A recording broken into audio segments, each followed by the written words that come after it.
सागर आणि देवगिरी बंगल्यावर घडामोडींना वेग। भाजपचे महत्त्वाचे नेते सागर बंगल्यावर दाखल, तर मंत्रिमंडळ विस्तारापूर्वी देवगिरी बंगल्यावर नेत्यांची लगबग। मुंबईत भाजपची आज महत्त्वपूर्ण बैठक। आमदार आणि पदाधिकाऱ्यांना बैठकीसाठी उपस्थित राहण्याच्या सूचना। शपथविधीच्या जय्यत तयारीसाठी दादरच्या पक्ष कार्यालयात 3 वाजता बैठकीचं आयोजन। उपमुख्यमंत्री पदाच्या बातम्यांना श्रीकांत शिंदेंकडून पूर्णविराम। श्रीकांत शिंदेंनी सोशल मीडियावर पोस्ट करत उपमुख्यमंत्री होणार नसल्याचं केलं स्पष्ट।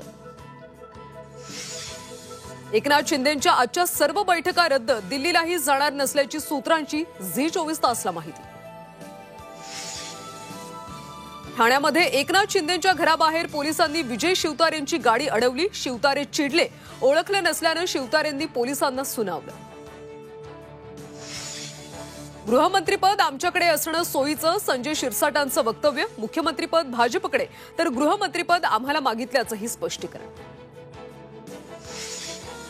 श्रीगोंदा मतदारसंघाचे अपक्ष उमेदवार राहुल जगतापांनी घेतली अजित पवारांची भेट। राहुल जगताप वेगळा निर्णय घेण्याच्या तयारीत। देवगिरी बंगल्यावरच्या भेटीनंतर चर्चांना उधाण।